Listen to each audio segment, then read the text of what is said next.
अब हमारे पास जो है क्या कहते हैं, लास्ट पॉइंट रहता है इंपोर्टिंग प्रोडक्ट, इंपोर्ट और एक्सपोर्ट प्रोडक्ट्स।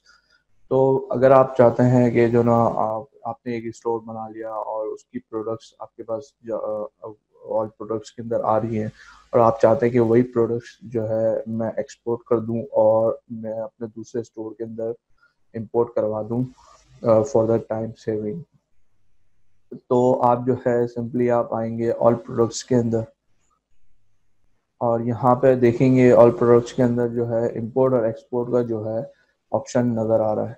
आप एक्सपोर्ट पे पहले तो जो है वो क्लिक करेंगे ताकि आप जो है अपनी प्रोडक्ट्स को एक्सपोर्ट कर सकें जो भी अवेलेबल है।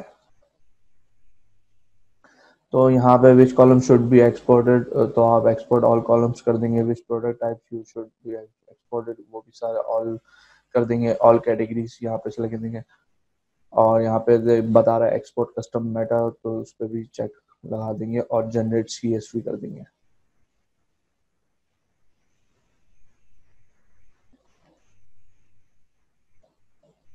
जी, ये देख सकते हैं कि जो ना मेरे पास यहाँ पे CSV डाउनलोड उसने करके दे दी है। तो आप जो है अब आप जो है ऑल प्रोडक्ट्स में जाएंगे नए स्टोर के अंदर अपने, और इंपोर्ट के सेक्शन में आएंगे,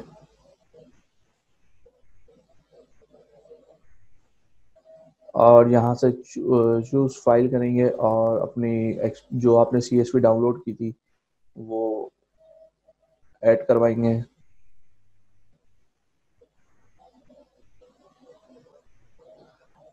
और यहाँ से कंटिन्यू कर देंगे।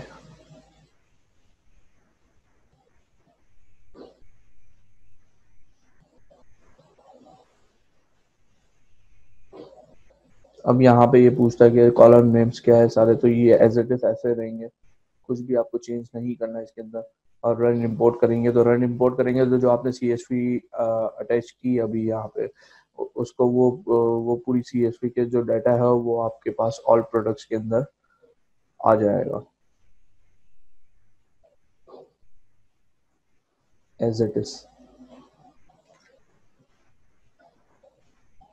अच्छा जी, आज की वीडियो इस टॉपिक पर मैं ख़त्म करता हूँ, और इंशाल्लाह जो है नेक्स्ट वीडियो जो हमारी होगी वो होगी सेटिंग अप शिपिंग ऑप्शंस, और उसके अंदर मैं आपको बताऊंगा कि जो है किस तरह शिपिंग ऑप्शंस इनेबल किए जाते हैं, शिपिंग जोन जो है किस तरह क्रिएट किया जाता है, फ्लैट रेट शिपिंग किस तरह बनाई जाती है, प्रिंटिंग लेबल किस तरह बनते हैं। ये सारी चीज़ें आप नेक्स्ट वीडियो के अंदर डिस्कस करेंगे और लर्न करेंगे। Thank you so much.